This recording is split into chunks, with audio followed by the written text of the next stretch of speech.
الحمد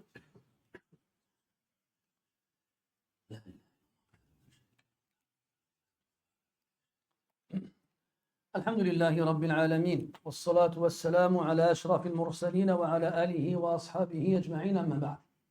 أيها الإخوة الكرام، نلتقي وإياكم في هذه الليلة المباركة التي هي 26 من شهر ذي القعدة لعام 46 و400 وألف للهجرة، الموافقة 23 من شهر مايو لعام 25 و2000. كعادتنا في الليالي السبت نفتح كتاب الإمام أبي زكريا يحيى بن شرف النووي رحمه الله تعالى الذي سماه برياض الصالحين، ولم نزل في الباب 26 الذي هو بعنوان تحريم المظالم ووجوب ردها إلى أهلها.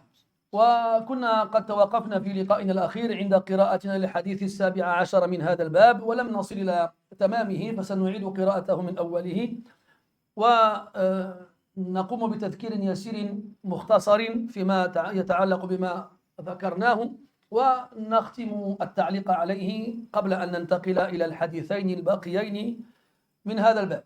ونسأل الله تبارك وتعالى يوفقنا لكل خير، وأن يلهمنا الصواب، وأن يرزقنا الهدى والرشاد، وأن ينفع بنا البلاد والعباد، إنه أكرم مسؤول وخير مأمول. Mes très chers frères, nous nous retrouvons dans cette 26e nuit du mois de Dhul Qa'dah de l'an 1446, c'est-à-dire le 23 mai 2025.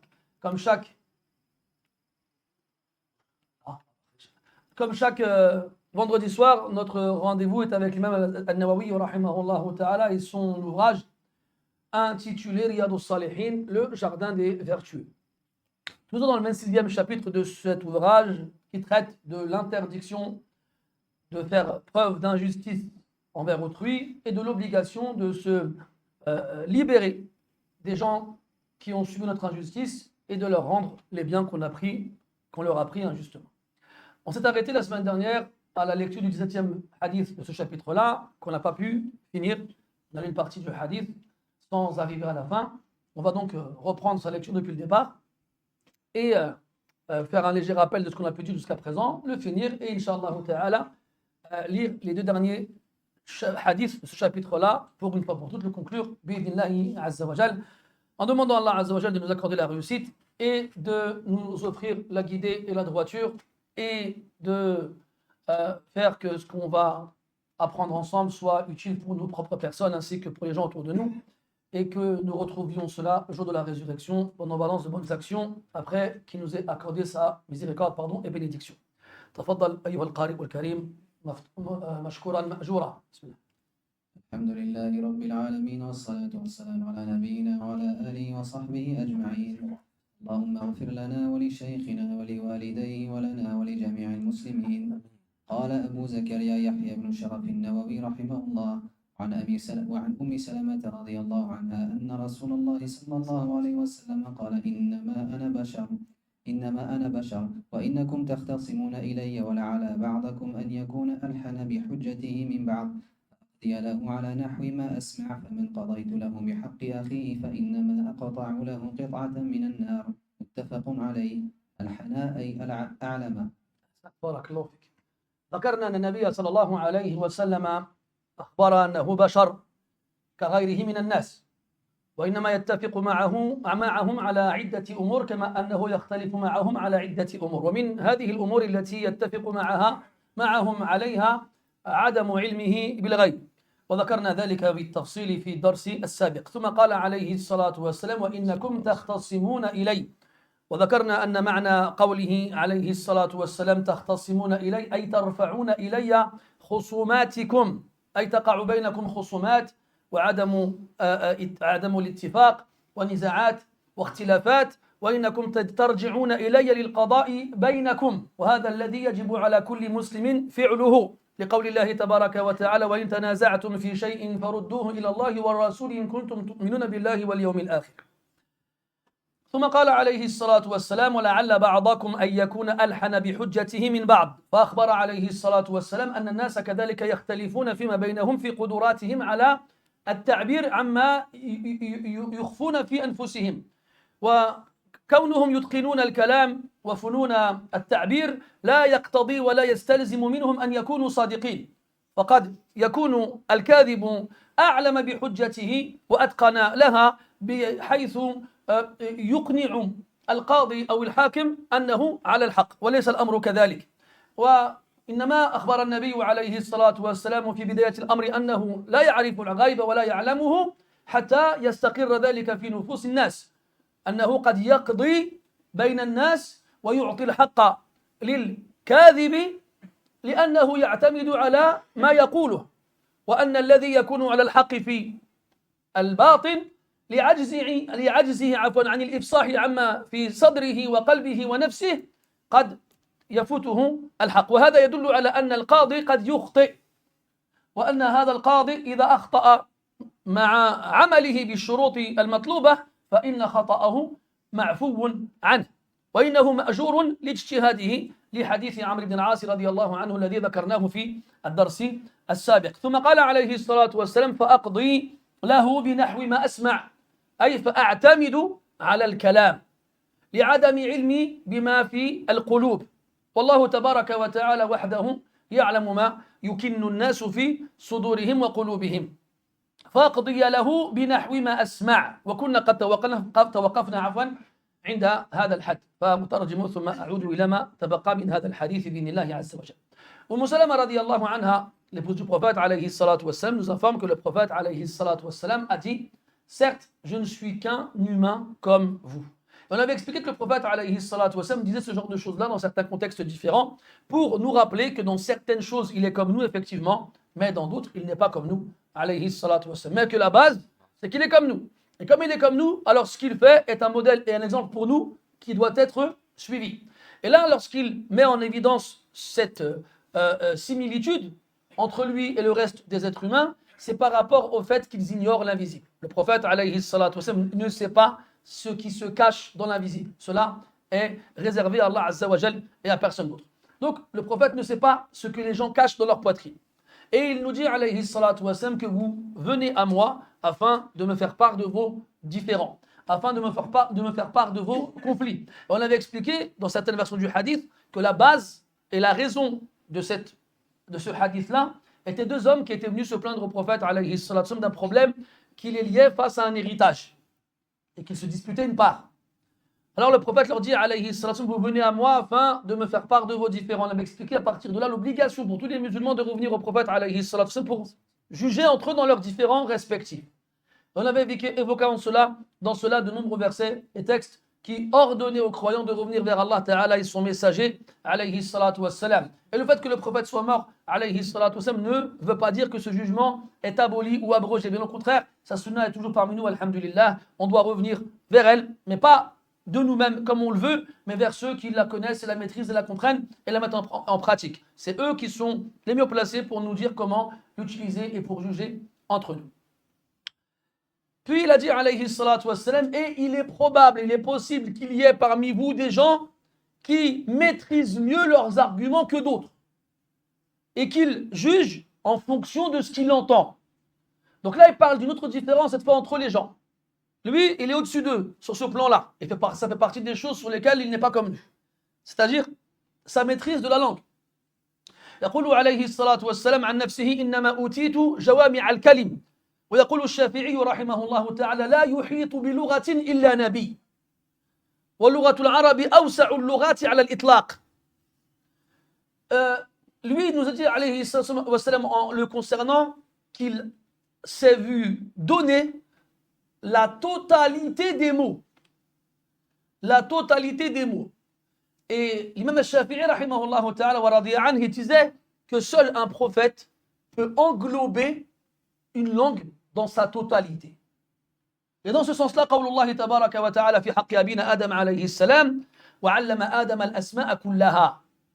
Et Allah a appris à Adam l'ensemble des mots ou des noms. Et un grand khilaf chez les mufassirin, mal maqsoud bi hadhihi al-asma'. Quel est le sens de ces noms-là? À quoi fait-il référence? Est-ce qu'il fait référence au nom des anges, ou au nom de choses en particulier, ou au nom de toutes choses existant dans la création? Allahu a'lam. Dans tous les cas, il a dit al-asma'a kullaha. Et donc, il y a seulement un prophète qui reçoit la révélation qui est en mesure d'englober la totalité des mots contenus dans une langue. Et Le prophète, alayhi salatu wassalam, donc, les connaissait tous, à la perfection. Mais nous, en tant qu'êtres humains normaux, ne sommes pas concernés par cette particularité. Et les gens divergent, un, deux, trois, sont différents les uns des autres sur leur capacité et maîtrise de la langue qu'ils parlent, tous les jours. Et donc, par rapport à ça, il y a des gens qui sont mieux placés que d'autres pour exprimer les choses et pour argumenter, notamment lorsqu'ils sont face les uns aux autres dans des différends et des conflits. Et le fait que l'une des deux parties soit mieux placée pour exprimer et argumenter face à son opposant ne veut pas dire forcément qu'il a raison. Et là, on revient à ce qu'il a dit tout à l'heure, comme quoi il ne connaît pas l'invisible. Donc la seule chose sur laquelle il peut se baser, c'est les mots qui sont prononcés. Donc la première personne, elle va donner sa version des choses, sa version des faits, et si elle maîtrise la langue et connaît les particularités et les tournures de phrases et figures de style, et qu'il exprime et qu'il défend son cas d'une façon bien, construite, bien le juge, si en face de lui, la personne en face n'est pas capable de savoir exprimer les choses comme son opposant, alors il se basera sur la version qui paraît la plus juste. Mais ça ne veut pas dire forcément que celui à qui il donnera raison a vraiment raison. La réalité des choses, elle est auprès d'Allah subhanahu wa ta'ala. C'est Allah azza wa jal qui sait ce que cachent les poitrines. Comme Allah dit dans le verset, أَوَلَيْسَ اللَّهُ بِأَعْلَمَ بِمَا فِي صُدُورِ الْعَالَمِينَ. Allah n'est-il pas celui qui sait mieux ce qu'il y a dans la poitrine, dans les poitrines de l'ensemble des créatures, sans aucune exception. Alors le prophète, alayhi salatu wassalam, en tant que juge, va donc comparer les arguments et va devoir choisir celui à qui il donne raison. Et si celui à qui il donne raison est celui qui s'exprime le mieux sans pour autant avoir raison réellement, et que son opposant en face n'a aucun moyen de prouver que l'autre a tort, alors le prophète n'aura pas d'autre choix, alayhi salatu wassalam, que de lui donner raison. Et ça nous prouve que le prophète ne connaît pas l'invisible, alayhi salatu wassalam. Et si Allah tabaraka wa ta'ala il laisse ces choses se passer, c'est pour des hikam, قَدْ تَظْهَرُ لِبَعْضِ النَّاسِ وَتَخْفَى لِغَيْرِهِمْ. Car c'est pour des sagesses qui peuvent être évidentes pour certaines personnes et ne pas l'être pour d'autres. Et parmi ces sagesses-là, le fait que le prophète ne connaisse pas l'invisible, alayhi salatu wassalam. Comme dans le verset, قُلْ لَا أَمْلِكُ لِنَفْسِي نَفْعًا وَلَا ضَرًّا إِلَّا مَا شَاءَ اللَّهُ وَلَوْ كُنْتُ أَعْلَمُ الْغَيْبَ لَاسْتَكْثَرْتُ مِنَ الْخَيْرِ وَمَا مَسَّنِيَ السُّوءُ. Si il a dit, subhanahu wa ta'ala, il a demandé au prophète de dire, dis, je ne peux pour moi-même ni m'apporter un profit, ni me faire un mal. Et si je connaissais l'invisible, alors j'aurais multiplié mes biens et aucun mal ne m'aurait touché. Donc il y a des hikam derrière toutes ces choses-là, notamment le fait que le prophète ne connaisse pas l'invisible, alayhi salatu wassalam. Parmi les hikam, les sagesses, c'est que si le prophète ne le connaît pas, alayhi salatu wassalam, wa huwa alladhi yuha ilayhi, fa kayfa bighayrihi. S'il ne connaît pas l'invisible alors qu'il reçoit la révélation, comment peut-on croire qu'autre que lui puisse connaître l'invisible sans recevoir la révélation? Et s'il vient nous dire des choses qui font partie du monde de l'invisible, il ne les a obtenues que par le biais des shayatines. Et on sait que ceux qui, agissent avec les shayatines ne sont pas les alliés d'Allah subhanahu wa ta'ala. Comme Allah dit dans le verset, وَمَا تَنَزَّلَتْ بِهِ الشَّيَاطِينُ وَمَا يَنْبَغِي لَهُمْ وَمَا يَسْتَطِيعُونَ إِنَّهُمْ عَنِ السَّمْعِ لَمَعْزُولُونَ. Donc les shayatines ne sont pas eux qui font descendre la révélation. Les shayatines campent dans le ciel, entendant l'oreille, pour voler des informations qu'ils communiqueront à leurs alliés parmi les hommes. Comme dans le verset, Allah tabaraka wa ta'ala dit وَقَالَ أَوْلِيَاؤُهُمْ مِنَ الْإِنسِ رَبَّنَا اسْتَمْتَعَ بَعْضُنَا بِبَعْضٍ. Leurs alliés parmi les humains diront le jour de la résurrection, Ya Allah, on s'est servi les uns des autres. Les humains se sont servis des djinns pour avoir les informations qui circulent entre les anges dans le ciel.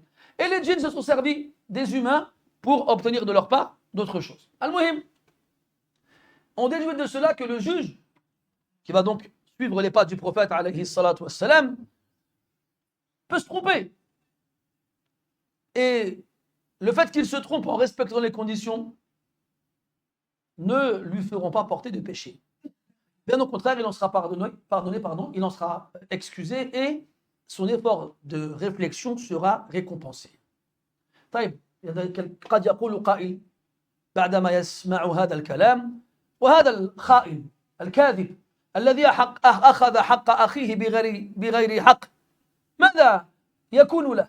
لا تظنن طرفة عين أن مثل هذا ينجو من عذاب الله تبارك وتعالى وإن الله تبارك وتعالى عليه بالمرصاد ولا يخفى عليه شيء من أموره أبدا وإنما يؤخره ليوم تشخص فيه الأبصار وإنما يمهله ولا يهمله وإنما يملي له ليزداد إثما حتى تكون عقوبته في الآخرة أعظم من أن تتصور وعندئذ لا ينجو ولا يفر ولا يهرب ولا يمكن له أن يفلت من عذاب الله تبارك وتعالى كما قال عليه الصلاة والسلام إن الله يمهل للظالم ولا إن الله يمهل للظالم حتى إذا أخذه لم يفلته ثم تلا قول الله تبارك وتعالى وكذلك أخذ ربك إذا أخذ القرى وهي ظالمة إن أخذه أليم شديد. Quelqu'un il entendrait ce que je suis en train de dire, il pourrait se dire mais attends, c'est trop facile. J'ai qu'à aller étudier moi la langue arabe ou la langue française ou n'importe quelle langue, n'importe quel pays, la maîtriser au maximum, puis jouer des tours aux gens, les escroquer, puis quand on arrivera devant le juge, eh bien je lui sortirai un lapin de mon chapeau et je l'endormirai avec des beaux discours et à la fin, ni vu ni connu, personne ne me fera quoi que ce soit. Mais non, ne crois pas que tu échapperas à Allah tabaraka wa ta'ala. L'injuste n'échappe pas à Allah subhanahu wa ta'ala. Allah ta'ala, s'il lui laisse un temps, s'il l'ajourne, s'il le retarde, ce n'est qu'afin qu'il ait encore plus de péchés. Et qu'il ait encore plus de péchés pour que sa punition soit encore plus terrible. Et dans des hadiths, le prophète nous dit sallallahu alayhi wa sallam que la punition qui frappe celui qui désobéit à Allah la plus rapidement sur terre, c'est celui de l'injuste. Et dans l'autre hadith, il nous dit alayhi sallam qu'Allah tabaraka wa ta'ala ajourne l'injuste et lui laisse un temps.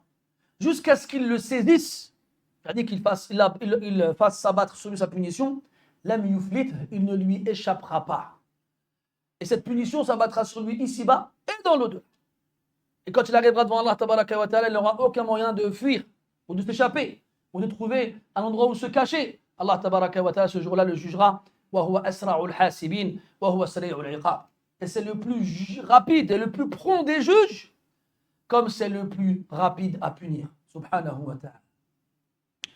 يقول سبحانه عليه الصلاة والسلام فيما تبقى من الحديث فمن قضيت له بحق أخيه فإنما أقطع له قطعة من النار وفي رواية قال عليه الصلاة والسلام فمن قضيت له بحق أخيه شيئا فلا يأخذه فإنما أقطع له قطعة من النار وفي رواية فإنما دخل النار يعني إن أخذها دخل النار فليأخذها أو ليتركها فليفعل ما يشاء.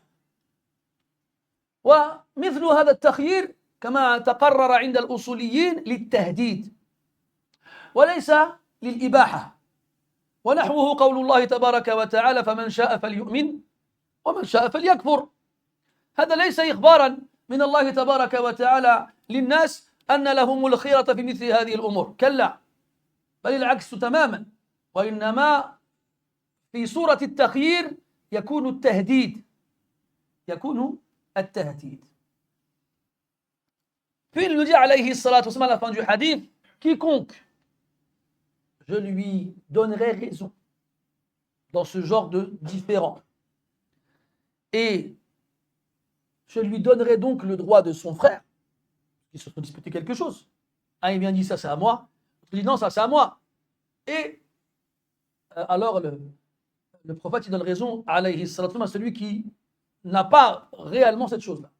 Comme l'histoire qu'on raconte dans certains ouvrages, lorsque Allah tabaraka wa ta'ala dit dans surat Al-Anbiya فَفَهَّمْنَاهَا سُلَيْمَانَ وَدَاوُودَ وَسُلَيْمَانَ إِذْ يَحْكُمَانِ فِي الْحَرْثِ إِذْ نَفَشَتْ فِيهِ غَنَمُ الْقَوْمِ وَكُنَّا لِحُكْمِهِمْ شَاهِدِينَ فَفَهَّمْنَاهَا سُلَيْمَانَ.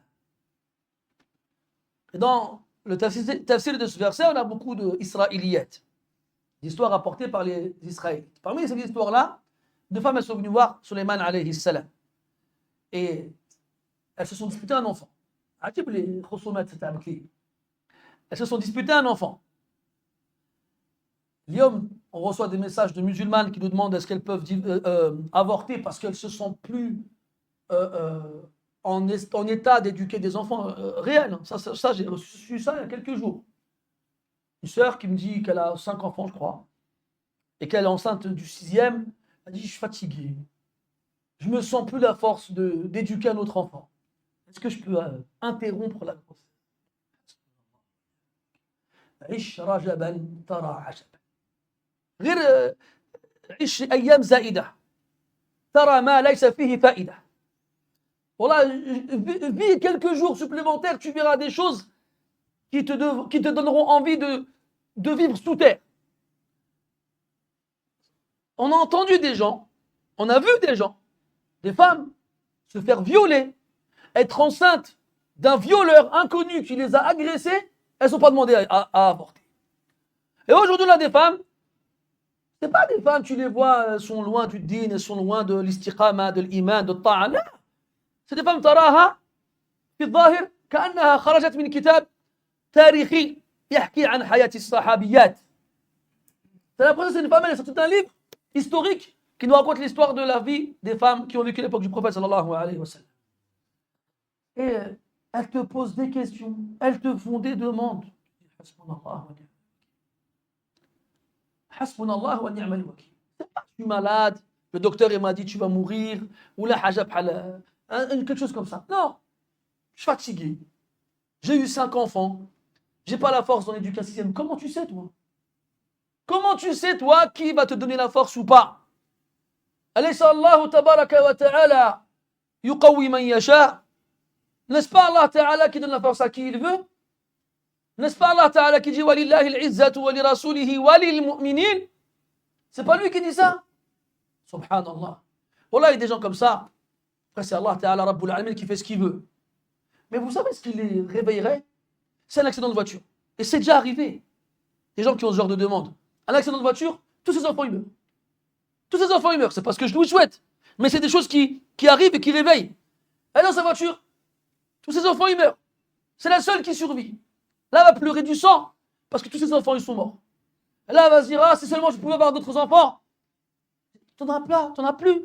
Allah t'en a donné, tu l'as pas voulu. Wallah, mes frères, on ne sait pas où est le khayr pour nous. On ne sait pas. Ça se trouve, ya Habibi, tu vas avoir 10 enfants. Ces 10 enfants-là, il n'y en a aucun qui va dire la ilaha illallah. Ça se trouve, ces 10 enfants-là vont tous aller en enfer. Ça se trouve, ces 10 enfants-là, ils vont te tirer avec eux en enfer. Ça se trouve, c'est le 11e que tu vas avoir qui va remplir ton cœur de joie parce qu'Allah va remplir son cœur de foi. Parce que cet enfant-là, Allah il va lui faire dire la ilaha illallah. Il va lui faire apprendre le Coran et il va être une cause pour que tu rentres au paradis. Mais tu sais pas. On répète, Wallahu ya'lamu wa antum la ta'lamun. Mais nous, on croit que non. Oh, je suis fatigué, flemme. J'ai pas envie de. On entend beaucoup cette histoire-là, cet argument-là aujourd'hui, de nos sœurs. La kassarallahu amthalahun, qui nous disent oh flemme de retourner dans les couches. Mais c'est toi qui en tiens une couche. Flemme de retourner dans les couches. Je crois que les couches. Les couches. Khalid, c'est là, les couches. Qui t'a dit mais des couches? C'est pas grave. Ah non. Allah dit dans le verset Al-mal wal banoun zinatul hayati dunya. C'est la beauté de ce bas monde, al-banoun, les enfants. Regarde les prophètes dont Allah il parle dans le Coran, qui demandent à Allah de leur donner des enfants. Ibrahim, Zakaria, ces prophètes qui ont été privés d'enfants et qui n'ont jamais abandonné ou désespéré de demander à Allah de leur en donner un, même quand ils ont vieilli à un point où il n'y avait plus un poil blanc, noir dans leurs cheveux ou dans leur part, plus un seul. Ils ont cessé de demander. Ils n'ont cessé de demander qu'Allah leur donne des enfants. À la fin, Allah leur en a donné. Et toi, Allah, il t'en donne, il t'en veut pas. Subhanallah. فليعلم هؤلاء أنهم بإرادتهم قطع النسل وقطع والإجهاض والإسقاط إنما يقطعون بذلك سببا ووسيلة كان الرزق يصل إليهم من من خلاله. لأن الله تبارك وتعالى يقول ولا تقتلوا أولادكم من إملاق نحن نرزقكم وإياهم. الرزق متعلق بالأولاد وليس العكس. والله يفهم كلامه من يشاء. Ces gens-là qui veulent interrompre la grossesse et de par ce biais-là la procréation, eh bien qu'ils sachent qu'ils ne font qu'interrompre une des voies par laquelle la subsistance leur parvient, le risque. Parce qu'Allah dans le Coran il lie la vie des enfants au risque. Tout comme il dit que c'est lui qui se charge de leur donner leur subsistance à ses enfants et pas nous. Eh bien, on comprend que ceux qui veulent s'en débarrasser en pensant garder le reste pour eux ne font que s'en priver. Ne font que s'en priver. Mais le maqsoud, c'est à quoi on est confronté aujourd'hui. Et je ne sais pas pourquoi je raconte cette histoire. Hein? أي نعم لا يعلم الغيب إلا الله أحسنت. نعم tu sais pas. Comment dans le verset Allah il a dit لا تحسبوه شرا لكم بل هو خير لكم. Ne croyez pas que c'est un mal pour vous, au contraire c'est un bien pour vous. وعسى أن تكرهوا شيئا وهو خير لكم وعسى أن تكرهوا شيئا ويجعل الله فيه خيرا كثيرا. C'est pas dans le Coran tout ça mes frères. Mais Allah Ta'ala il fait comprendre sa parole à qui? Il y a des gens ils le lisent tous les jours, ils n'en comprennent rien. Il y a des gens ils ne le lisent jamais. Comment le comprendre? Et il y en a qui Allah il donne la compréhension avec la lecture. Qu'Allah il nous compte parmi. Al-Muhim, le prophète alayhi salatu wa sallam il dit à cet imposteur, ce manipulateur, cet orateur, cette personne qui maîtrise les mots, les phrases et les expressions et qui réussit à convaincre ce juge qui n'a pas accès à ses réelles intentions et dont l'adversaire n'a pas de preuves concrètes pour prouver son imposture, alors il lui donne raison. Il lui donne raison. Mais lui, il sait au fond de lui que c'est un menteur. Il est en train de jouer la comédie. C'est un acteur. Comment tu peux réussir à tenir le coup jusqu'au bout? Dès le départ, tu viens en mentant. Ton intention est de prendre le bien de ton frère. Et tu vas jusqu'au bout en mentant même au juge. Et quand il te donne raison à la fin, il n'y a pas une voix dans ta tête qui te dit hey, jusqu'où tu vas là? Jusqu'où tu vas? À quel moment tu vas t'arrêter? Il n'y a pas une limite que tu ne vas pas franchir. C'est comme Allah dit dans le verset par les hypocrites. Quand il dit subhanahu wa ta'ala yawma yab'athuhum Allahu jami'an fayahlifuna lahu kama yahlifuna lakum wa yahsabuna annahum ala shay ala innahum humul kadhib. Ces gens-là ont tellement pris l'habitude de mentir aux gens et dunya qu'ils pensent que le jour de la résurrection, quand ils arriveront devant Allah tabaraka wa ta'ala, ils arriveront à lui mentir aussi. Et ils pensent qu'ils tromperont Allah azza wa jal. Wal'iyadu billah. En oubliant qu'Allah, tu ne peux pas lui le tromper. Et tu ne peux pas lui cacher quoi que ce soit. Mais jusqu'au bout, ils vont y croire. C'est pour ça qu'Allah Ta'ala, il va leur faire croire qu'ils ont réussi. C'est ça le maqsoud min qawlihi tabaraka wa ta'ala yukhadi'un Allah walladhina amanu wa ma yukhadi'una illa anfusahum wa ma yakhda'una illa anfusahum innal munafiqina yukhadi'un Allah wa huwa khadi'uhum. Cette mukhada'a, cette tromperie, bien Allah Ta'ala il la fera se retourner contre eux. Et quand ils arriveront le jour de la résurrection, Allah leur donnera une lumière. Comme il donnera une lumière à tous les croyants sincères. Et ils se dirigeront ensemble vers le pont qu'ils doivent traverser pour aller au paradis. Et là, imagine-toi les hypocrites en train de se regarder les uns les autres comme ça et se dire, c'est bon, on a réussi, on les a trompés, ils ne nous ont pas grillés. Et là, plus ils avancent avec cette lumière, avec les croyants, et plus leur conviction ne cesse de prendre de la place dans leur poitrine. En fait, qu'Allah Ta'ala, il ne fait que les tromper et les faire tomber dans leur propre piège. Et d'un coup, on leur retirera leur lumière. Et ils se retrouveront plongés dans les ténèbres et l'obscurité. Alors ils interpelleront les croyants pour pouvoir profiter de leur lumière. Unzuruna naqtabis min nourikum. Attendez-nous qu'on profite de votre lumière. Et là, on les renverra vers l'arrière. Irji'u wara'akum faltamisu noura. Retournez vers l'arrière et cherchez de la lumière. Et ils y retourneront. Et c'est là qu'Allah Ta'ala fera se dresser entre eux une muraille dans laquelle il y a une porte. À l'intérieur, la miséricorde. À l'extérieur, le châtiment. Eh bien, ne crois pas que tu vas y échapper. Ne crois pas que tu as réussi à tromper une créature comme toi qui ne connaît pas l'invisible, qui ne voit pas ce qu'il y a dans ton cœur. Et que tu vas réussir à tromper ton Créateur et ton Seigneur. Si c'est ce que tu as cru, alors tu as certes très mal cru. Et Allah parle de ces gens-là dans le Coran.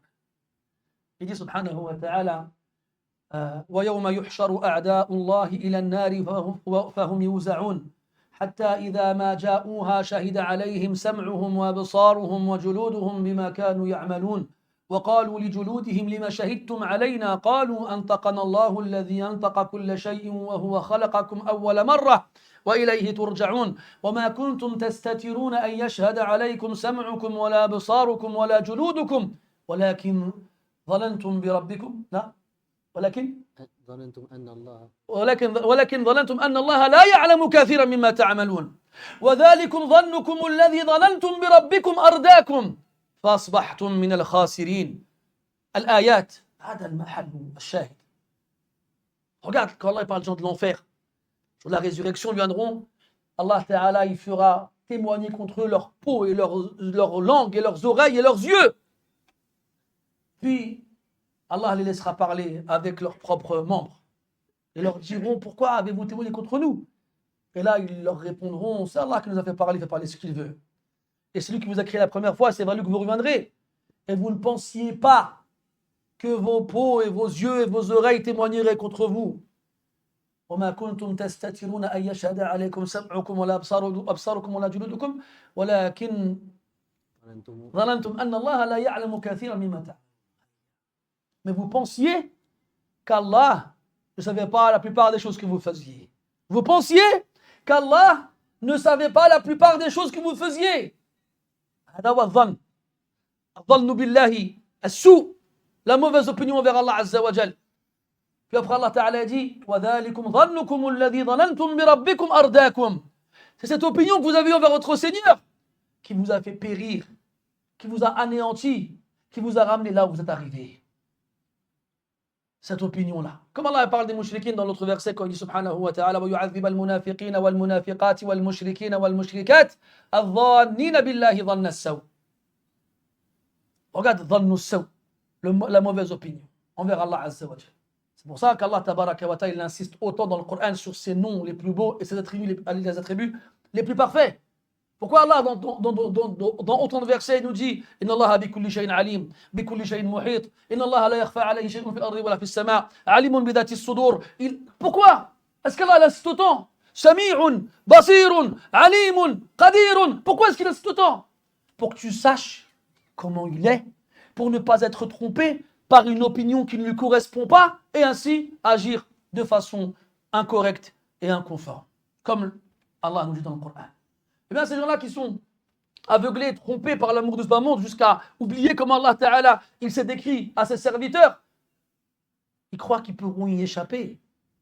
Quand il leur dit, alayhi salatu wassalam, quiconque parmi ceux qui trompent les gens avec leur langue et qui arrivent à convaincre les gens qu'ils ont raison alors qu'en vrai ils ont tort, quiconque, je lui donne le bien de son frère.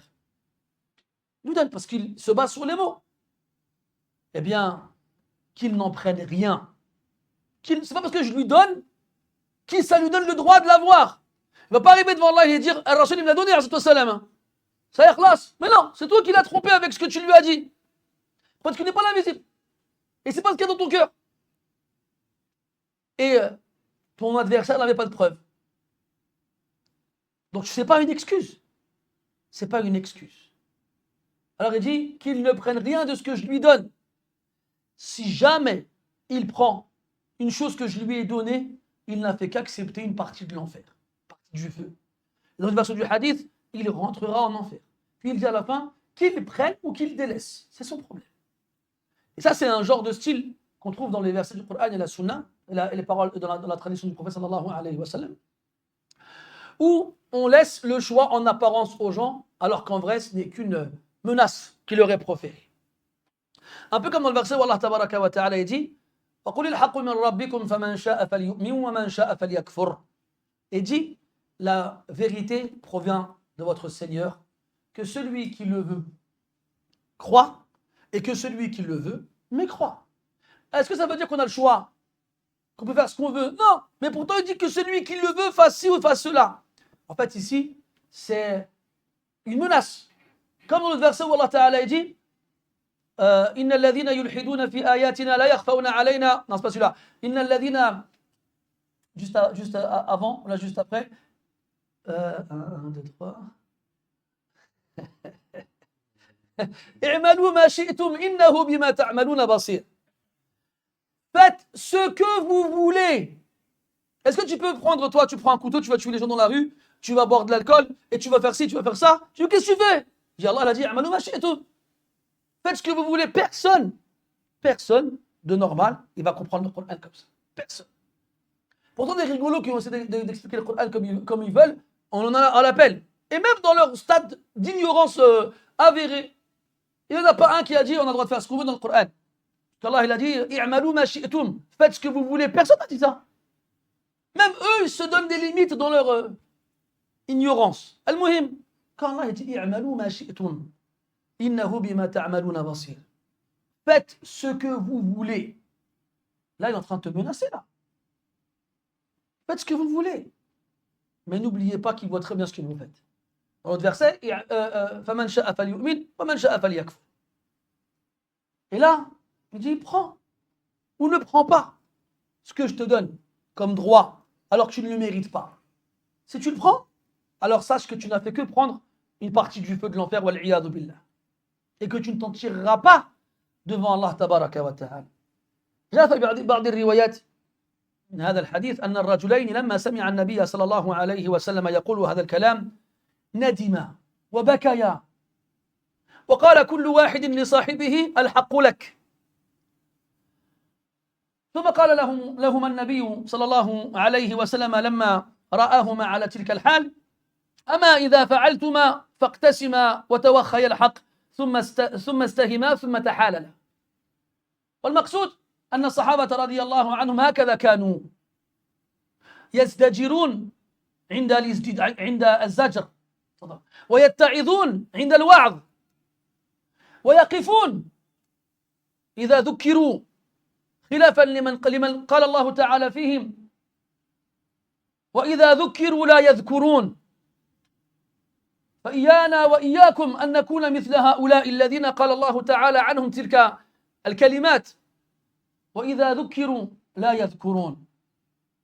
فواجب المؤمن إذا ذكر أن يتذكر وإذا وعظ أن يتعظ وإذا زجر أن ينزجر وإذا ردع أن يرتدع وإلا فلماذا وجدت هذه المواعظ وهذه الزواجر في القرآن وعلى لسان سيد الأنام عليه أفضل الصلاة والسلام؟ لماذا؟ ولقد يسرنا القرآن للذكر فهل من مدكر. وجاء في حديث آخر وهذا من عجائب الأخبار في الحقيقة أن رجلين اختصما في شيء عجيب إلى رجل يقال له سعيد بن المسيب رحمة الله عليه من أئمة السلف. فقال أحدهما يا سعيد كانت لي دار فبعتها لهذا الرجل فلما سكنها الرجل وجد بداخلها قطعة من الذهب فجاءني بهذه القطعة وقال إنما اشتريت الدار ولم أشتري ما فيها من الأشياء فالذهب لك. فقال البائع ليس هذا الذهب لي فلا أريده. فاختصما في هذا. فتعجب سعيد رضي الله عنه ورحمه من خصومتهما فسأل المشتري هل لك من الأولاد شيء؟ قال نعم لدي بنت. وقال للبائع هل لك من الأولاد شيء؟ قال نعم لدي ولد ابن. قال ما عمرهما وسبحان الله أراد الله تعالى أن يتفق أعمارهما فقال إن شئتما زوجتما ابن هذا ببنت هذا وأعطيتما له الذهب حتى يعني يعطيها مهرها فاتفق على ذلك وكانت خصومتهما سببا لخير كبير. لماذا؟ لأن أصلها كانت تقوى الله عز وجل وما يتق الله يجعل له مخرجا. Puis on arrive à la fin du hadith et il y a une version du hadith dans laquelle on a la fin du hadith parce qu'on a dit qu'au départ c'est deux hommes qui sont venus se disputer pour une part d'héritage. Après que le prophète leur ait dit ça, sallallahu alayhi wa sallam, qu'il leur a fait peur en leur disant celui qui prend une chose qu'il n'a pas le droit, dont tu n'as pas le droit, parce qu'il sait bien s'exprimer, il ne fait que prendre du feu de l'enfer, qu'il prenne ce qu'il vaut, qu'il délaisse. Mais là, il ne parle pas à n'importe qui, comme des gens comme nous. Il parle aux sahaba radiyallahu anhum, les meilleurs des hommes et des femmes après les prophètes et les messagers. Des gens, quand on les exhorte, ils prennent l'exhortation. Des gens, quand on les effraie, ils ont peur. Des gens, quand on leur rappelle les lois d'Allah, ils les exécutent et les appliquent. Nous, malheureusement, rares sont ceux parmi nous qui ont ces caractéristiques-là. Comme Allah tabaraka wa ta'ala dit dans le verset, en parlant d'autres, il parle des mouchriquins dans la base, quand il dit وَإِذَا ذُكِّرُوا لَا يَذْكُرُونَ. Lorsqu'on leur fait le rappel, ils ne se rappellent pas. On a beau leur dire et leur répéter, ça ne leur fait ni chaud ni froid. وَإِذَا ذُكِّرُوا لَا يَذْكُرُونَ. Et lorsqu'on leur montre un signe, ils ne font que se moquer. Ils ne le prennent pas ils ne le prennent pas au sérieux, ils le prennent à la légère. Al-Muhim, Sahaba radiyallahu anhu, ce ne sont pas comme les autres. Et quand ils ont entendu le prophète leur dire ça, sallallahu alayhi wa sallam, ils ont eu peur. Ils se sont mis à pleurer. Ils ont pleuré, ils ont eu peur. Et là, chacun des deux a dit, Ya Rasulallah, je laisse ma part. Ça, mes frères, il vaut mieux être la victime de l'injustice que l'injuste. Il vaut mieux perdre, comme les gens le disent ici-bas. Ah, il t'a pris ton bien. Ah, t'as perdu de l'argent, etc., etc. Il vaut mieux perdre vis-à-vis des créatures ici-bas que perdre devant le Créateur dans l'au-delà. Parce qu'aujourd'hui, tu perds, Allah te rajoute. Et Allah te remplace. Et tu ne seras pas perdant devant lui, subhanahu wa ta'ala. Dans l'au-delà, rien ni personne ne pourra faire quoi que ce soit pour toi devant Allah, subhanahu wa ta'ala. Les sahaba l'ont bien compris. Alors chacun d'entre eux dit, Ya Rasulallah, je laisse ma part à mon opposant. Ils sont venus en se disputant, ils sont partis en pleurant dans les bras l'un de l'autre. En fait, quand ils voient leur réaction, sallallahu alayhi wa sallam, ils voient qu'ils sont sincères. J'ai vu que vous avez pris cette décision et que vous êtes d'accord. Alors à ce moment-là, mettez-vous d'accord pour partager cette part équitablement entre vous et excusez-vous l'un l'autre. Subhanallah. C'est ce qu'ils ont fait. Et ça nous rappelle une histoire extraordinaire qui te montre vraiment comment ces gens-là avaient une façon de voir les choses complètement différente de la nôtre. Deux hommes qui sont venus voir Saïd ibn Musayyib, rahmatullah alayhi, un imam chez les Salaf. Les 7 imams de Médine, ceux qui connaissent l'A'imatul Sab'a. Et ils arrivent devant lui et ils sont tous les deux en désaccord et ils ont une dispute étonnante. Alors il y en a un, il vient et dit, Ya Shaykh, j'avais une maison. Je l'ai vendue à lui. Il m'a payé et il s'est installé. En s'installant, il trouve dans la maison de l'or. Alors il me le ramène. Je lui dis, c'est quoi cet or-là? Il fait, écoute, moi j'ai pas acheté de l'or, j'ai acheté la maison. Dans la maison j'ai trouvé de l'or, c'est pas à moi, je te le ramène. C'est honnête. Le vendeur, il lui dit quoi? Moi je t'ai vendu la maison, j'avais pas d'or dedans, tu peux le garder. Il fait, non, c'est pas moi, c'est à toi. Non, c'est pas moi, c'est à toi. C'est fou quand même. Chez nous, ça aurait été l'inverse. Alors ils ont été voir Saïd ibn Musayyib rahmatullah alayhi pour justement qu'ils jugent entre eux. Alors il a qui l'or? Il a lui ou moi? Ajib. Et là Saïd ibn Kadhalika, il est étonné de cette dispute, si on peut l'appeler ainsi. Alors il leur propose une solution pour les mettre d'accord. Il demande à chacun d'entre eux, est-ce que vous avez des enfants? Ils répondent oui. Moi j'ai un garçon. Et toi? J'ai une fille. Ah ouais? Quel âge ils ont? Ils avaient le même âge. Alors il a voulu qu'ils avaient le même âge et qu'ils étaient en âge de se marier. Alors Saïd il propose au vendeur Moi, je te propose de marier ta fille au fils de ton client et de prendre cet or que vous avez trouvé dans la maison pour payer la dot de la fille. Ils ont dit d'accord. Ils vécurent heureux et eurent beaucoup d'enfants. Mais regarde la cause de la dispute et regarde la solution qui leur a été donnée. Parce qu'Allah dit dans le verset وَمَنْ يَتَّقِ اللَّهَ يَجْعَلْ لَهُ مَخْرَجًا. Celui qui craint Allah, il lui ouvre toujours une issue. Toujours, il lui donne un moyen de sortir des problèmes dans lesquels il se trouve. Toujours. Même si en apparence, tu as l'impression que c'est lui qui perd. C'est ça que les gens ils disent. Ah, il s'est fait avoir. Il s'est fait barber. Il s'est fait. Bon, on va pas tous le faire. Voilà, c'est ça qu'ils disent. Ah, Mskin, il s'est fait avoir. Ah, il s'est fait arnaquer, escroquer, etc. etc. C'est pas grave.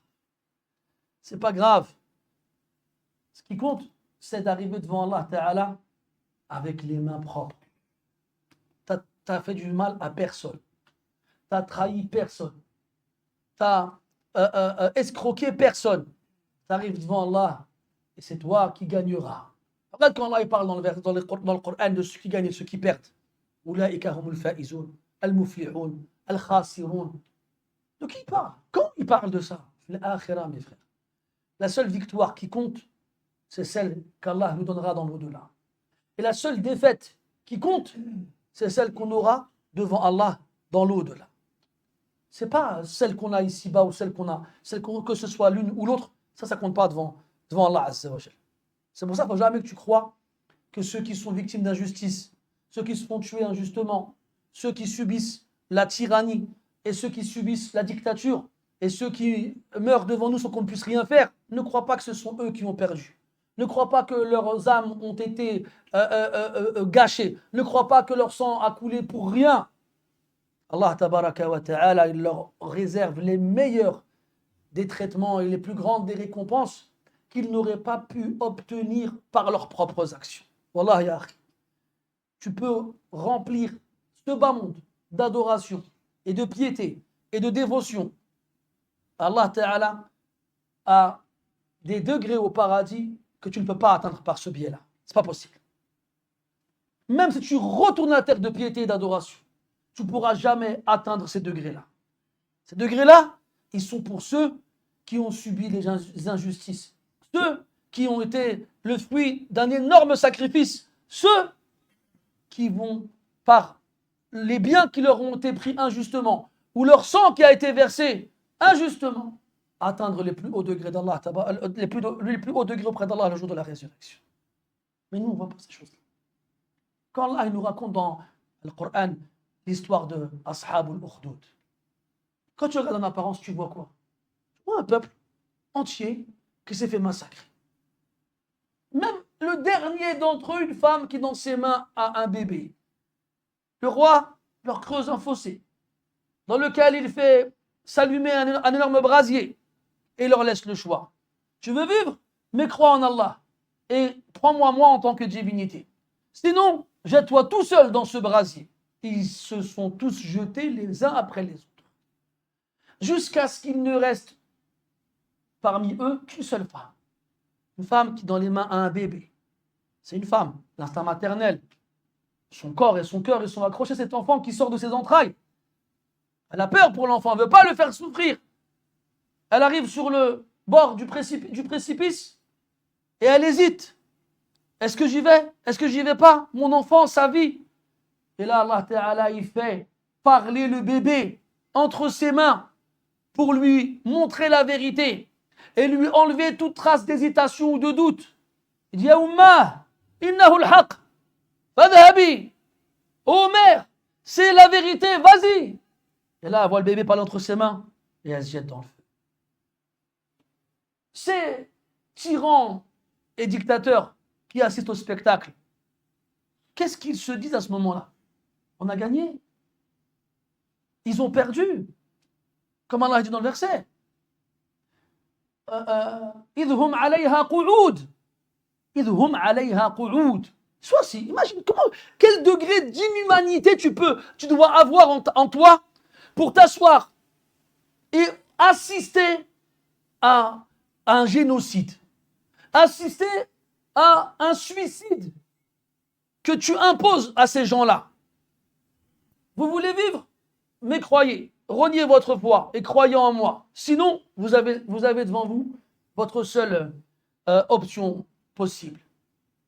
Ils sont assis comme ça, sûrement avec de la boisson, et sûrement avec de quoi manger, et sûrement avec des esclaves qui leur font du vent et qui chassent les mouches qui veulent se poser sur eux. Sûrement. إِذْ هُمْ عَلَيْهَا قُعُودٌ.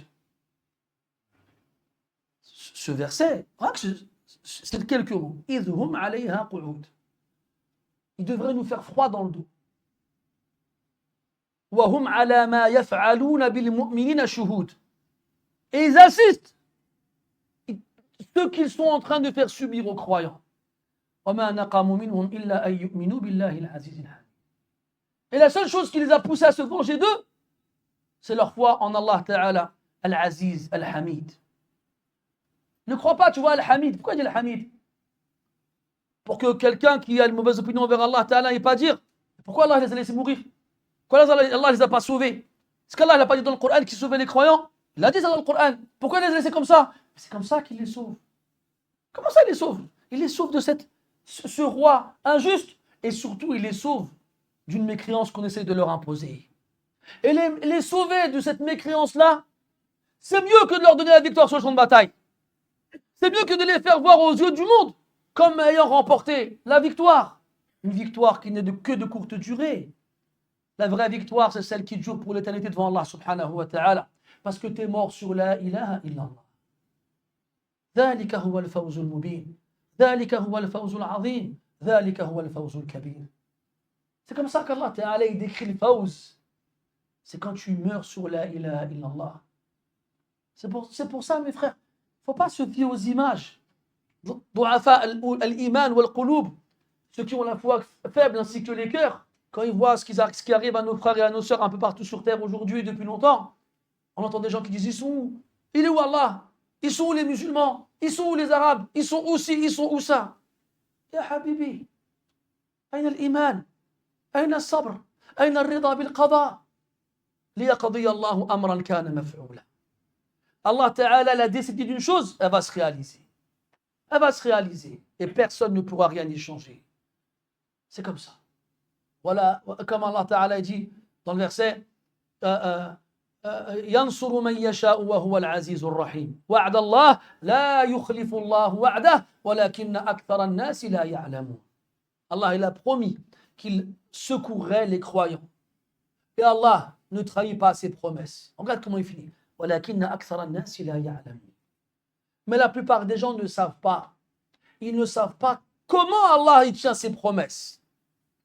Et comme ils s'attendent à une chose et qu'ils ne la voient pas, يدور بخلدهم ويخطر ببالهم أن الله والعياذ بالله أخلف وعده. Ils ont l'impression, comme la promesse ne s'est pas réalisée comme ils s'y attendaient, qu'Allah n'a pas tenu sa promesse. Mais c'est eux qui se trompent. Allah il tient sa promesse.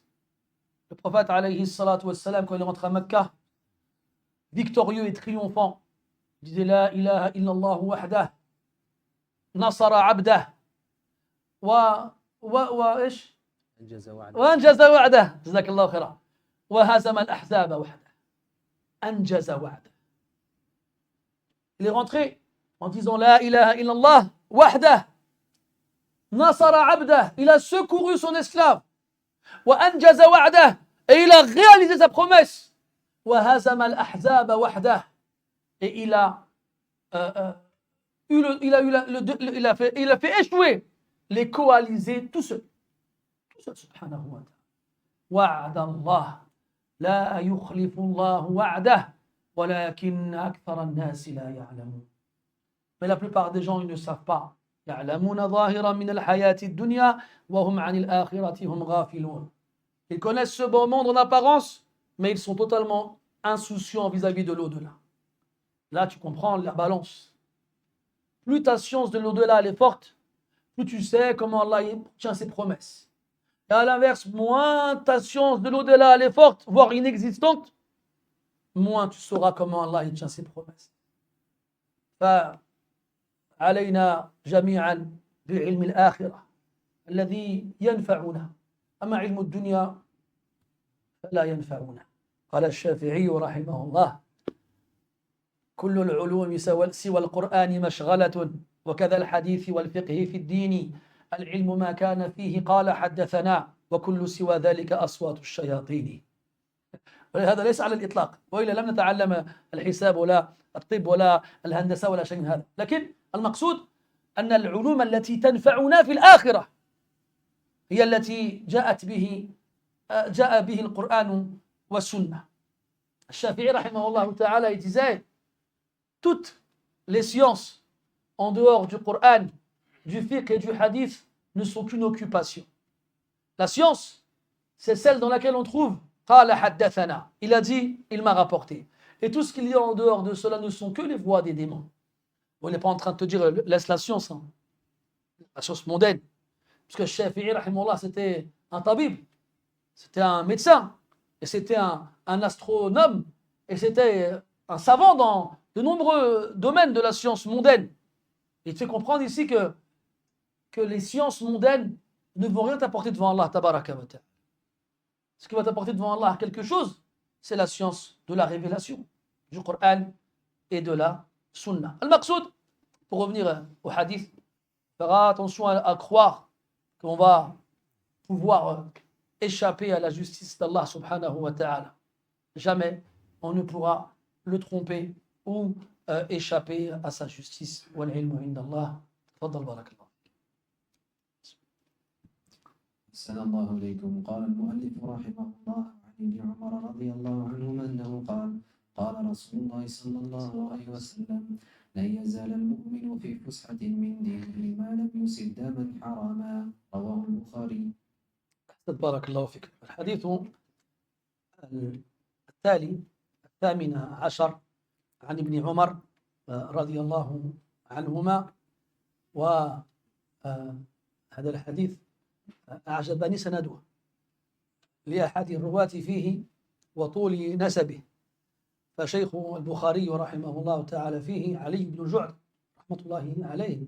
قال البخاري رحمه الله: حدثنا علي بن جعد قال حدثنا إسحاق بن سعيد بن عمرو بن سعد بن العاص عن أبيه عن ابن عمر رضي الله عنهما. ولماذا يطيلون في ذكر نسب بعض الرواة؟ لطرد الخلط بين من كانت أسماؤهم مشتبهة. المهم، عن ابن عمر رضي الله عنهما أنه قال: قال رسول الله صلى الله عليه وسلم: لن يزال المؤمن في فسحة من دينه. الفسحة بمعنى السعة، ومنه قول الله تبارك وتعالى: يا أيها الذين آمنوا إذا قيل لكم تفسحوا في المجالس فافسحوا يفسح الله لكم. أي توسعوا، أي اتركوا لإخوانكم القادمين مجالا للجلوس معكم، بأن تزدحموا فتوسعوا لإخوانكم فيجلسوا معكم. فالفسحة بمعنى السعة والوسع. ويقول عليه الصلاة والسلام: لن يزال المؤمن في فسحة من دينه، في سعة من دينه، ما لم يصب دما حراما، فدينه واسع. والمقصود أنه إذا أتى يوم القيامة وقد عمل بأعمال دينه، وإن قصر في بعض جوانبه، فما لم يلطخ يديه بدم حرام قابله الله تبارك وتعالى بعفوه ومغفرته ورحمته. وفي رواية أخرى يقول عليه الصلاة والسلام: لن يزال المؤمن في فسحة من ذنبه.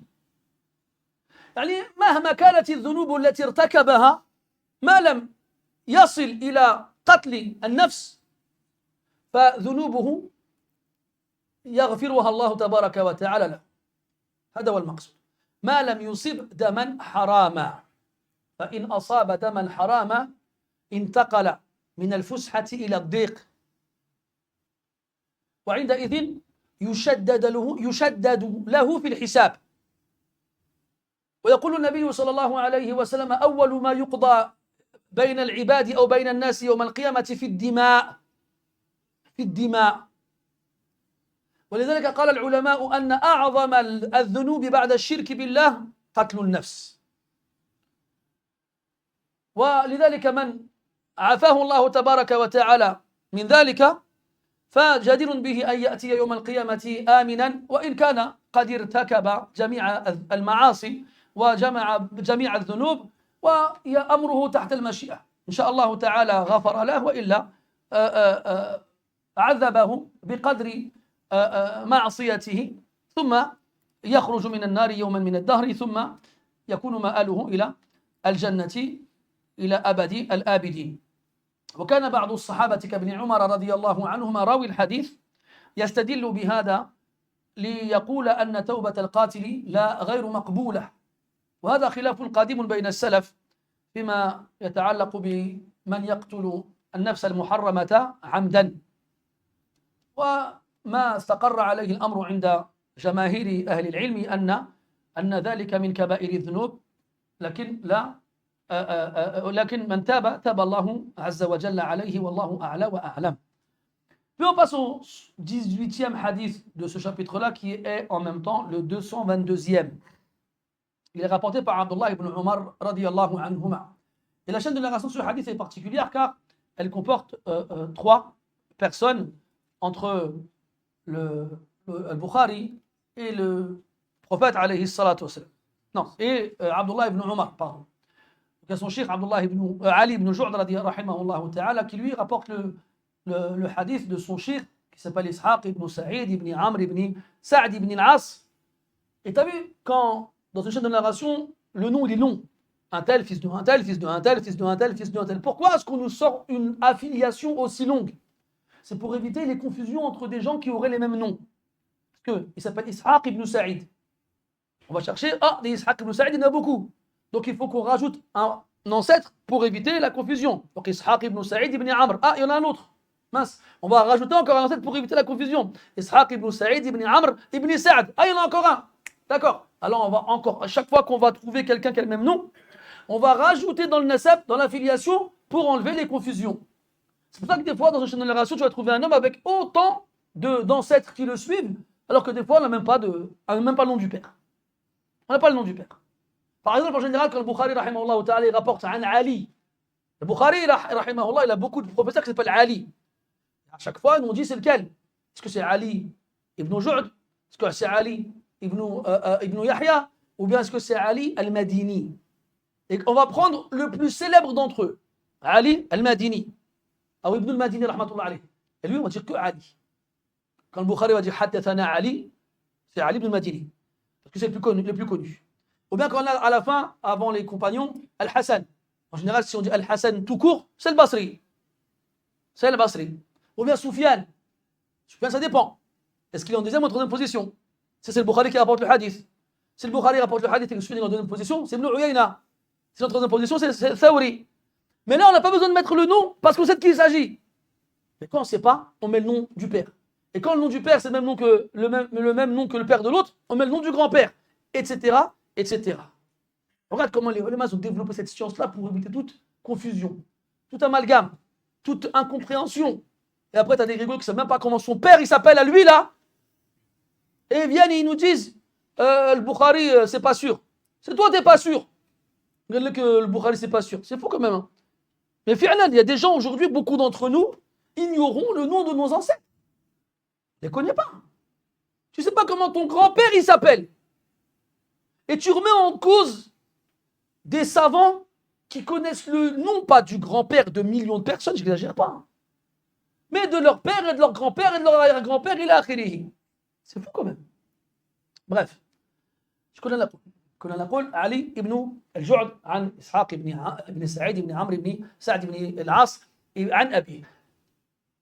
Donc il rapporte ça de son père, qui rapporte ça de Abdullah ibn Umar radiyallahu anhuma. إذن عبد الله nous dit radiyallahu anhuma que le prophète sallallahu alayhi wa sallam لن يزال المؤمن إسحاق لن يزال المؤمن في فسحة من دينه. Le croyant ne cessera, bon là je vais traduire dans le sens, pas littéralement, d'être à l'aise dans sa religion. Il emploie le mot fusha qui veut dire largesse ou largeur. en opposition à être à l'étroit. À l'étroit, donc ne pas être à l'aise. Et on retrouve ça dans le Coran, dans le verset où Allah tabaraka wa ta'ala nous dit, ô vous qui avez cru, ayyuha alladhina amanu, إذا قيل لكم تفسحوا في المجالس فافسحوا وفي المجلس قراءة. Lorsqu'on vous dit, faites de la place dans l'assise, faites-en. تفسحوا في المجالس فافسحوا يفسح الله لكم. Allah il vous fera de la place. Ne dis pas il n'y a pas de place, Allah غالب روح لورو خلينا tranquille. Hein? Comme beaucoup ils disent. Et pas c'est taswiyat as-sufuf avant la prière. Et des gens ils aiment bien être à l'aise. Tu vois, JCVD quand il fait le grand écart, on n'est pas loin. Il est là, machallah, en plus il fait un mètre cube. Un mètre en largeur, en longueur et en profondeur. Il est là. Il dit, ouais, ma tzaïrch aliya. Hein, ma tzaïrch aliya, ne va pas me serrer. Et des fois, tu as vu, il y a une place qui se libère entre deux personnes. Il y a quelqu'un qui pourrait rentrer dans le rang derrière. Lui, regarde, c'est pour côté. Wassa, wassa. Mets ton pied, mets ton pied. Et après, tu as vu, il veut être à l'aise. Puis après le rafa', min al-ruku' ou bien après le qiyam ba'da al-sujud, là, il y a la place, ça se fait. Tout le temps, systématiquement, lors du la deuxième raka'a, il y a des espaces entre ceux qui prient. Tout le temps. Ça peut dire tazahamu, tarahamu. Hein, serrez-vous, faites-vous miséricorde les uns envers les autres. On dit là, tadaru furujati li shaytan, ne laissez pas d'espace vide pour le diable. ولكن حديث ولا حرج. المهم إذا قيل لكم تفسحوا في المجالس فافسحوا. Donc on a dit le fusha, c'est l'espace. L'espace, la place. Il nous dit que le croyant il aura toujours de l'espace dans sa religion. Qu'est-ce que ça veut dire? En gros, qu'il ne sera pas, donc, comme on dit, c'est par leur inverse que les choses sont claires, reposées. Donc si il est toujours dans l'espace, il a toujours de la place, c'est qu'il n'est pas à l'étroit dans sa religion. En gros, il sera toujours à l'aise vis-à-vis d'Allah Azza wa Jal dans sa religion, de ses obligations, tant qu'il n'aura pas touché un sang interdit. En gros, tant qu'il n'aura pas fait couler, tant qu'il n'aura pas fait verser un sang qu'il n'avait pas le droit de faire couler et verser. Et dans une version du hadith, min dhanbihi, de ses péchés. Et qu'est-ce qu'on comprend de ça? Deux choses. Fi dunya wal akhirah. Ici-bas, c'est que même si il a des négligences vis-à-vis de ses obligations religieuses, il ne sera pas mis à l'étroit tant qu'il n'aura pas fait couler le sang injustement. Et l'autre sens, min dhanbihi, de ses péchés, c'est que devant Allah Azza wa Jal, quels que soient les péchés qu'il a accomplis, tant qu'il n'a pas fait couler un sang injustement et faire verser un sang injustement, eh bien, il verra ses péchés pardonnés. Et ce hadith, il nous met en avant la gravité de faire couler du sang injustement, quel qu'il soit. Et que si tu fais couler du sang injustement, alors ni tu auras de l'espace dans ta religion, on ne facilitera pas les choses, ni tu trouveras du pardon devant Allah le jour de la résurrection. Et c'est pour ça que certains pieux prédécesseurs comme Abdullah ibn Omar ou Abdullah ibn Abbas radiyallahu anhuma ont été jusqu'à dire que le meurtrier, l'assassin, eh bien, même s'il se repent, son repentir n'est pas accepté.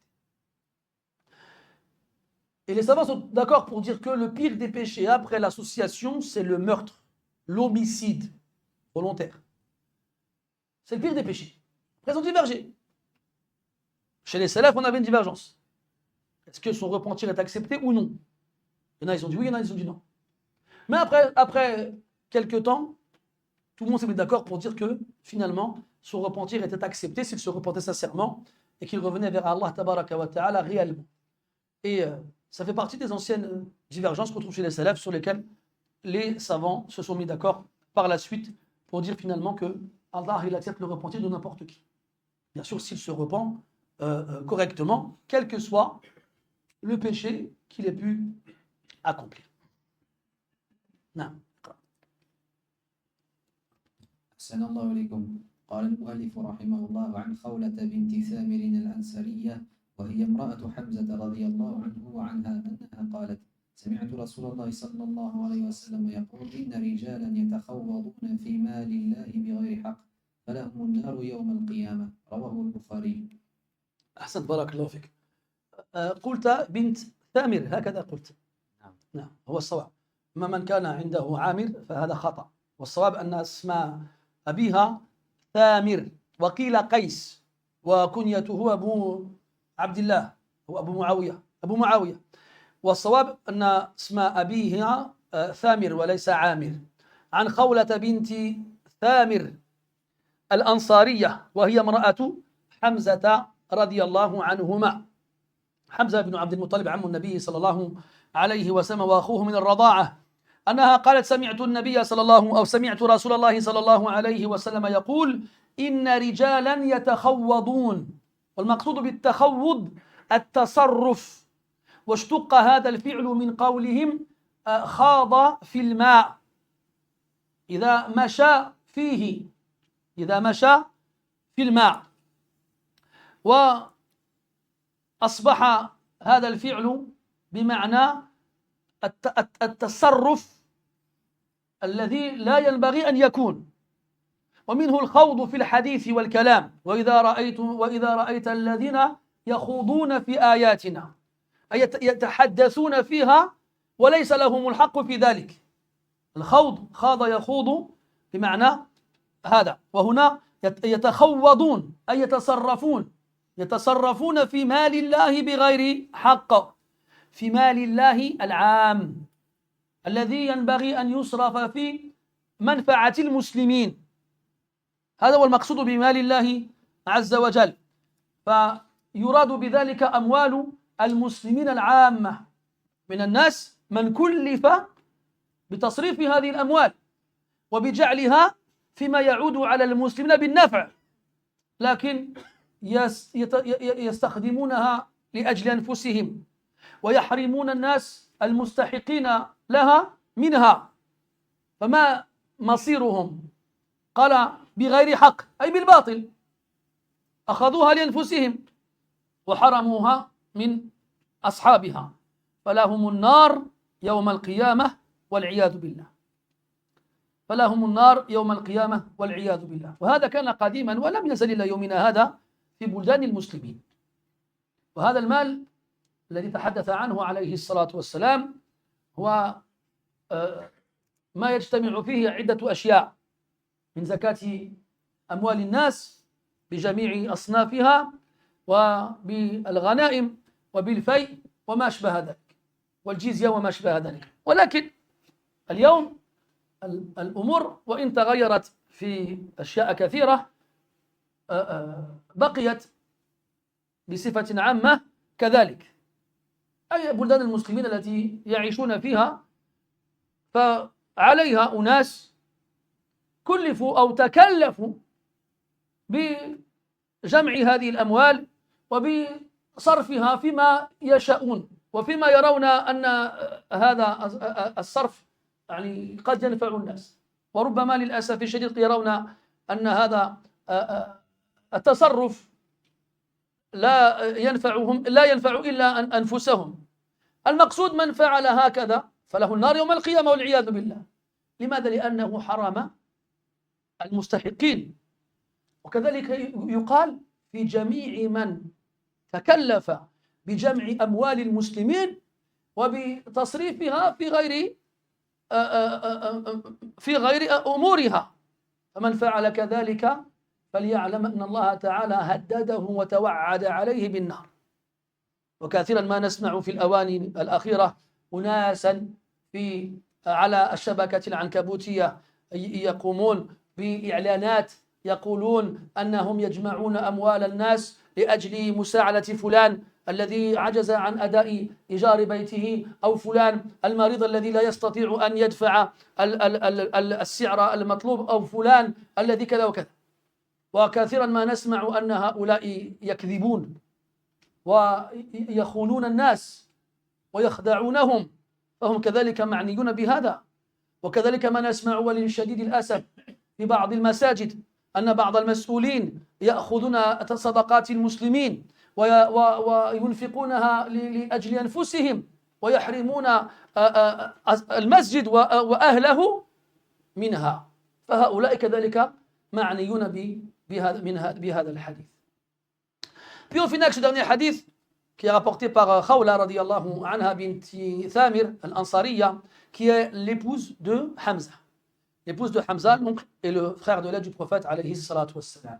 Il nous dit alayhi salatu wassalam, il y a des hommes qui se permettent, qui se donnent eux-mêmes la responsabilité de gérer les biens communs. Quand on dit les biens communs, c'est-à-dire les biens des musulmans. Et quand on parle des biens des musulmans, ici dans le hadith, on l'a appelé les biens d'Allah Azza wa Jal. Parce qu'Allah tabaraka wa ta'ala, il a mis en place un système dans lequel certains biens vont être pris de certains types de personnes et ils vont composer ce qu'on appelle Baytul Mal, la caisse de l'État. Et cette caisse-là, cet argent-là, il va servir à tout ce qui va être utile et profitable pour les musulmans. Faire des routes, construire des mosquées, des écoles, des hôpitaux, payer les soldats, les professeurs, etc., etc. Et donc, il y a des gens qu'on va charger de gérer cet argent-là, ou bien qui vont prendre eux-mêmes cette responsabilité. Mais au lieu de dépenser cet argent-là dans l'intérêt des musulmans, ils le dépensent pour eux-mêmes. Ils se le gardent pour eux-mêmes. Soit ils privent les ayants droit de cet argent-là, ou soit carrément ils le dépensent dans des choses qui ne leur servent à rien. Quand il dit de ces gens-là, ces gens-là n'auront rien d'autre devant Allah que le jour de la résurrection, que le feu de l'enfer. Et ça, avant, vous savez, les musulmans, ils avaient différents types de biens qui revenaient dans la caisse de l'État. Donc, il y avait les zakats, les gens parmi les musulmans qui avaient de l'or, de l'argent, qui avaient des animaux, qui avaient des terres, qui avaient des commerces. On prenait de ces gens-là leurs zakats. Et ça finissait dans la caisse de l'État. Puis, on avait aussi al-ghanima, le butin. Et on avait al-fay, notamment les taxes qui étaient payées par les non-musulmans à l'extérieur du pays et aussi à l'intérieur. Tout ça faisait la richesse du pays et servait aux musulmans. Dans les choses que je vous ai évoquées, et il y avait même aussi des rentes qui revenaient aux faibles et aux pauvres et aux veuves et aux orphelins. On leur donnait régulièrement de quoi subvenir à leurs besoins. Et donc, ça, malheureusement, dans la plupart des pays musulmans, ça n'existe plus. Ça ne veut pas dire pour autant que ces règles ne s'appliquent plus. Il y a toujours les biens des musulmans qui sont gérés par des responsables dans nos pays et qui, malheureusement, pour la plupart, ne sont pas dépensés correctement. Et dans beaucoup de ces pays-là, beaucoup de musulmans sont privés. Et beaucoup de musulmans, donc, sont lésés. Et ces personnes-là qui pensent tirer profit de ces biens-là sans rien craindre de la part d'Allah, qu'ils sachent qu'ils se trompent et que le jour de la résurrection, s'ils ne se repentent pas avant, eh bien, ils auront le feu de l'enfer. Mais ça ne s'arrête pas encore une fois qu'aux pays musulmans, que sur le plan étatique ou national. Non, mes frères, même sur le plan individuel, comme aujourd'hui avec les cagnottes litchi, par exemple. Je dis litchi, je pourrais en dire d'autres, je ne connais pas les noms, qui pullulent et poussent comme des champignons tous les jours. Ah, j'organise. Et puis, ce qui est marrant, c'est que ce sont des gens que personne ne connaît. Ah, j'organise une cagnotte. C'est combien d'un? Des fois, franchement, ça, là, je rigole. Bon. Alors, il est parti en Égypte avec de l'argent. Puis, il n'a plus d'argent. Alors, il organise une cagnotte pour rester en Égypte. Mais moi, j'ai envie d'aller en Égypte, moi aussi. Pourquoi il y a que toi qui veux aller en Égypte? Moi aussi, j'ai envie d'y aller. Comme les autres, mon frère. T'as plus d'argent? Reviens, khadem, et repars. Finis le karama, t'as comme votre dignité. N'avez-vous pas de dignité? Hada yusamma tasawwul. Ça, c'est de la mendicité, ni plus ni moins. C'est quoi ces cagnottes là? Yusammunaha bi ghayri ismiha. Ils la nomment autrement que son vrai nom. Mais en vrai, c'est de la mendicité. Et là, je ne vous parle pas de ces cagnottes, encore une fois, un tel qui ne peut pas payer son loyer. Mais moi, quand on me dit ça, je reçois tout le temps des messages comme ça. Tout le temps. Mais moi, j'aimerais bien que tu m'expliques pourquoi tu ne payes pas ton loyer. Parce que tu as construit ta maison au bled. Ou tu finis de payer ta voiture. Pourquoi tu ne payes pas ton loyer? Explique-moi, que je le sache. Et il y a des gens qui ne payent pas leur loyer, pourtant ils se prennent dans le besoin. Est-ce que le simple fait de pas payer de pas avoir des loyers de retard te donne forcément raison? Ça se trouve, c'est toi qui ne veux pas payer tes loyers, tout simplement. T'as combien dans ton compte, toi? T'as combien de comptes? Voilà, mes frères, je rigole pas. Hein. Cette question, si on me donnait 1 € chaque fois qu'on me la posait, je vous inviterais tous au grec. Il vient te voir comme ça, pour moi, je trouve ça impossible, mais vous ne pouvez pas imaginer à quel point.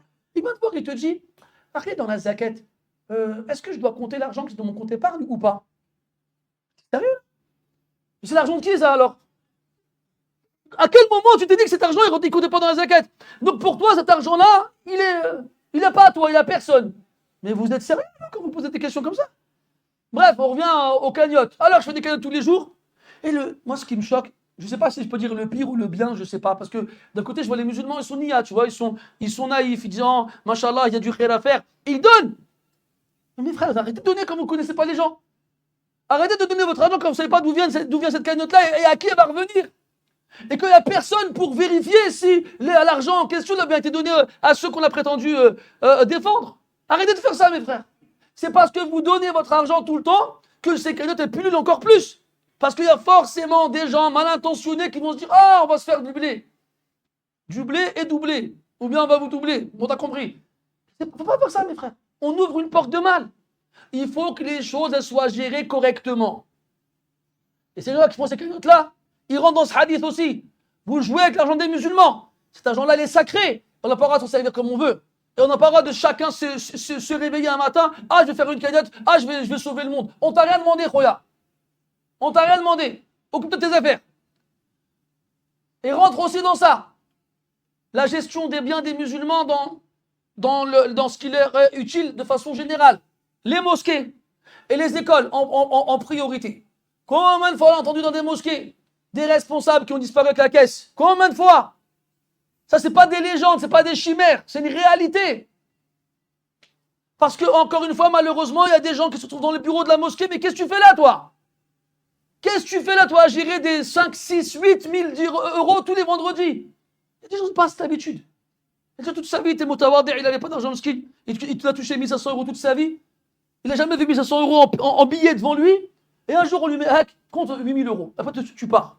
Tu laisses tout ça dans le bureau comme ça. Alors que j'ai dit, viens le voir. Allez, tu prends 2 billets, personne ne va rien voir. On est des êtres humains, mes frères. On est des êtres humains. On a le premier, on a le premier. Même moi, dans une pièce avec des billets partout, il va venir me voir. Mais qui va te voir? Qui va le savoir? Donc, il ne faut pas mettre n'importe qui. Il ne faut pas mettre n'importe qui. Et après, on apprend quoi? Flan, il est parti, il s'est acheté une voiture, il s'est acheté une maison, il a disparu. L'argent de la mosquée, elle a disparu. Non, mes frères. Les écoles, Kadalik, ils ouvrent des écoles, ils prennent l'argent des gens, et après, ils font ce qu'ils veulent avec. Non, mes frères, non. C'est l'argent des musulmans, tout ça.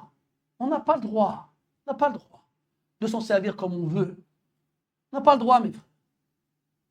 Iden, celui qui fait ça, qu'il sache que la menace qui pèse sur lui, elle est lourde. Il aura le feu de l'enfer le jour de la résurrection. Ce n'est pas des choses à prendre à la légère. Si tu as vraiment peur de l'enfer, éloigne-toi de l'argent des musulmans. N'y touche pas. Et Allah dit dans le Coran, nous ne cessons de les effrayer, mais ça ne fait que leur rajouter encore plus de rébellion. Et ainsi on finit ce chapitre-là, walhamdulillah. نسأل الله تبارك وتعالى أن يوفقنا لكل خير وأن يلهمنا الصواب والرشاد والهدى وأن يعيذنا من شر أنفسنا وأن يجعلنا من الذين يستمعون القول فيتبعون أحسنه أولئك الذين هداهم الله وأولئك هم أولو الألباب. أنا مقبل على سفر بعد أيام إن شاء الله تعالى. إذن لن تروني في الأسابيع الآتية، فإني بإذن الله عز وجل قاصد مكة لأداء الحج. فأسأل الله تبارك وتعالى أن يوفقني وإياكم لكل خير وأن يعيننا على أداء الحج كرات ومرات. وإن لم نلتقي في هذه الدنيا لسبب من الأسباب، أن يجمعنا في الآخرة في أعلى فراديس الجنان كما جمعنا في هذه الدنيا في بيته على طاعته إنه ولي ذلك والقادر عليه. Juste pour vous prévenir, mes chers frères, je vais voyager dans quelques jours, Inch'Allah. Je vais, bi'idnillah, faire le pèlerinage cette année, Inch'Allah. Et je ne serai donc pas là pendant à peu près 3 semaines. Donc à ce moment-là, je vous fais mes adieux. Et ce n'est qu'un au revoir. وعلى حد قول الشاعر يا ليتني مت قبل فراقكم ولساعة التوديع ما أحياني. Si seulement j'étais mort avant de vous quitter et ainsi je n'aurais pas vécu cette séparation. على كل حال, donc Inch'Allah Ta'ala, si Allah Ta'ala choisit et décide que ce soit notre dernière rencontre ici-bas, alors qu'Allah Ta'ala fasse comme il nous a réunis ici-bas dans son obéissance, dans sa maison, qu'il nous réunisse dans l'au-delà, dans les plus hauts degrés du paradis. Et si Allah vous fait rentrer au paradis et que vous ne me trouvez pas, alors pensez à moi. Barakallahu fikum. Fadal. Vous me trouverez, je sais où vous trouvez, Inch'Allah. Allah yahfadkum, barakallahu fikum. Fadal. La ilaha illallah.